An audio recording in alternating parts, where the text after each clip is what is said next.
नमस्कार दोस्तों, कैसे हैं? आशा सभी लोग अच्छे होंगे।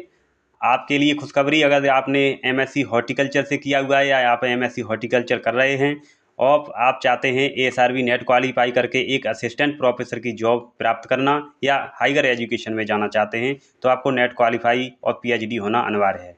तो इसके लिए आपको हमारा जो सहयोग है वो ये है कि आपको नेट क्वालिफाई करने के लिए क्या करना चाहिए। तो आपको जो एक स्टैंडर्ड बुक परचेज करनी होगी नेट क्वालिफाई करने के लिए। तो हॉर्टिकल्चर के बेसिस में एक सब्जेक्ट है वेजिटेबल साइंस।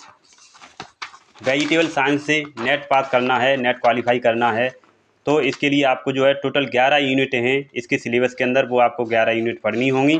ये 11 यूनिट इस तरह से हैं जैसे कि आप तो अभी देख रहे हैं, ठीक है। और इसके बाद इन 11 यूनिटों का अध्ययन करने के लिए आपको जो है अलग अलग से बुक परचेज करनी होगी, और जिसमें व्यय भी काफ़ी खर्च होगा। और इतना सिलेबस आपको अलग अलग बुकों को पढ़ेंगे तो आप नहीं पढ़ सकते, क्योंकि समय कम है, ठीक है। जब मैं वीडियो जारी कर रहा हूँ तो अब जो है आपका जो है अप्रैल शुरुआत हो चुकी है, 3 अप्रैल, है ना। तो समय कम है, तो इसके लिए आपको अगर एक बुक दी जाए और उसका अच्छे से अध्ययन कर लिया जाए तो आप एएसआरबी नेट वेजिटेबल साइंस से क्वालिफाई कर सकते हैं। तो ये है book complete olericulture A to Z, जो हमारे गुरु professor Gyanendra Kumar Singh RBS college Bichpuri से और हमारे द्वारा डॉक्टर मुरली मनोहर द्वारा लिखी गई है।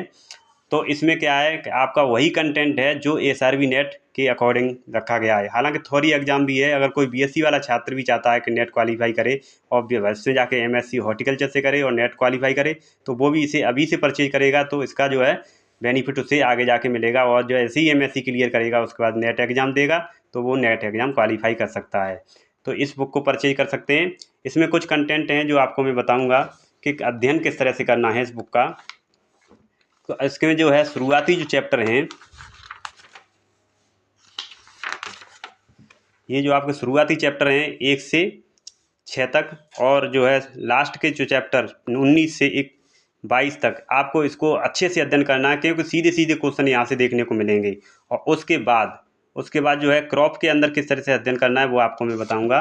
क्रॉप में क्या है,